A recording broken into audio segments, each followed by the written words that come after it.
வணக்கம், நான் ஆஸ்ட்ரோ அமிர்தா பேசுகிறேன். இன்றைக்கி நாம் பார்க்க போகிற தலைப்பு எதை பற்றி என்றால் புத கிரகமும் ஒரு சில கருத்துக்களும். இந்த கருத்துக்கள் நாம் கதையாக பார்க்க போகிறோம். புத கிரகத்தை அடிப்படையாக கொண்ட ஒரு சிறிய கதையை நாம் பார்க்க போகிறோம். எப்படி இருக்கிறது என்று பார்க்கலாம்.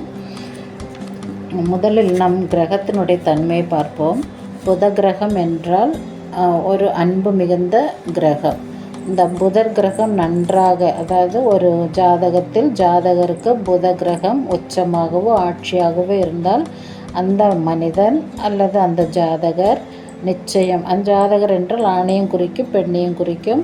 எனவே அந்த ஜாதகர் நிச்சயம் நல்ல அன்புடனும், எது இருந்தாலும் வளைந்து கொடுக்கும் தன்மையுடனும், எது இருந்தாலும் மிக்க அனுசரணையுடனும் ஒருவரிடத்தில் அணுகி அவருடைய வேலையும் அவர் முடித்துவிடுவார். மற்றவருக்கும் நல்ல உதவியும் செய்து அன்புடனே தன்னுடைய வாழ்க்கையை நடத்துவார்.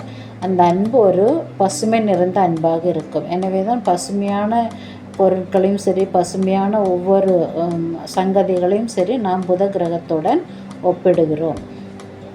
அது மட்டுமல்லாமல் புத கிரகம் ஒரு சில, அதாவது புத கிரகத்தின் வலிமை ஒரு சில காரணங்களால் வலு இழந்து இருக்கிறது என்றால் அங்கே மன்னிக்கக்கூடிய தன்மை இருக்காது, அன்பு இருக்காது. இறுதியில் தன்னுடைய தவறை புரிந்து கொண்டால் அங்கு மன்னிப்பு கேட்கக்கூடிய குணமும் வரக்கூடியது தான் புத கிரகத்தின் வலுவிழந்த தன்மை.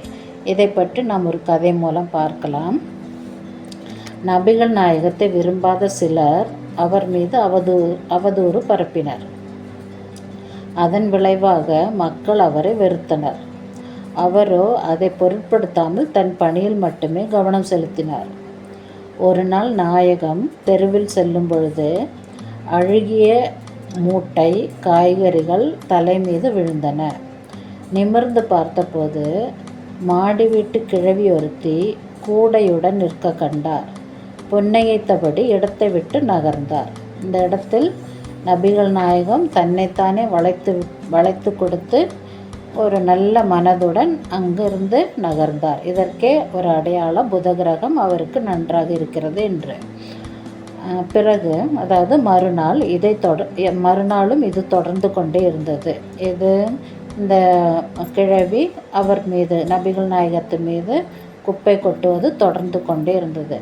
அப்பொழுது அமைதி காத்தார் நாயகம். நாட்கள் நகர்ந்து கொண்டிருந்தது. அது மட்டும்தான் மிச்சம். ஆனால் கிழவியின் செய்கையில் மாற்றமில்லை.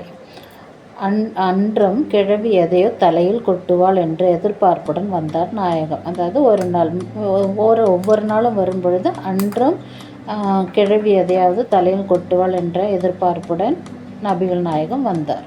கிழவியின் வீட்டை கடந்து போகும்போது எதுவும் நடக்கவில்லை. நிமிர்ந்து பார்த்தால் கிழவி தென்படவில்லை. உடனே மாடியேறி கிழவியின் வீட்டு கதவை தட்டினார். கதவு தானாக திறந்தது. அம்மா என அழைத்தபடி உள்ளே சென்றார். இருட்டில் முனங்கல் சத்தம் கேட்டது. விளக்கை எடுத்துக்கொண்டு சத்தம் வந்த திசை நோக்கி நடந்தார் நபிகள் நாயகம். அங்கு கட்டிலில் படுத்திருந்தால் கிழவி. உடல் மிகவும் சோர்ந்திருந்தது. மேலும் மருத்துவரை அழைத்து வந்து வைத்தியம் செய்தார். வெந்நீருடன் மருந்து புகட்டியதோடு வேளைக்கு சாப்பாடு கொடுத்தார் நபிகள் நாயகம். நாயகத்தின் கைகளை பற்றியபடி கண்ணீர் விட்ட கிழவி, ஐயா, என்னை மன்னித்து விடுங்கள், உமக்கு நான் செய்த கொடுமைக்கு மன்னிப்பே கிடையாது என்றாள்.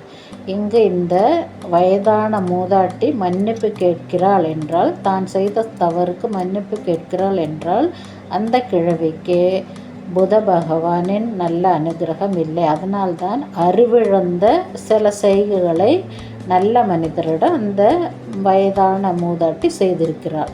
இப்பொழுது அந்த வயதான மூதாட்டி மன்னிப்பு கேட்கிறாள் என்றால் புத கிரகம் இப்பொழுதுதான் அதாவது நல்ல நிலைக்கு வர இருக்கிறது. அதனால்தான் மன்னிப்பு கேட்கிறார். உடனே மன்னிப்பு கொடுத்து விடுகிறார் நபிகள் நாயகம். மேலும், அம்மா, அன்புக்கு மிஞ்ச மருந்து கிடையாது.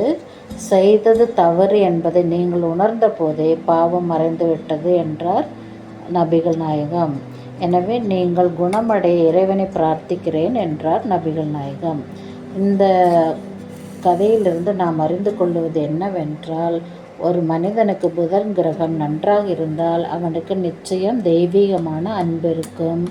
அந்த புதன் கிரகம் வலுவிழந்திருந்தால் அன்பு கொஞ்சம் குறைவாகவே இருக்கும். அதற்கு புத கிரகத்தை நாம், அதாவது விஷ்ணு பகவானை நாம் புதன்கிழமை தோறும் துளசி இலையால் பூஜித்து வர, அதேபோல் புத கிரகத்தையும் பூஜித்து வர, அதேபோல் மகாவிஷ்ணுவையும் நாம் ஒவ்வொரு புதன்கிழமையும் வணங்கி வர வர நிச்சயம் நமக்கு புதன் கிரகம் நல்ல நிலைக்கு வரும், நமக்கும் நல்ல அன்பு கிடைக்கும்.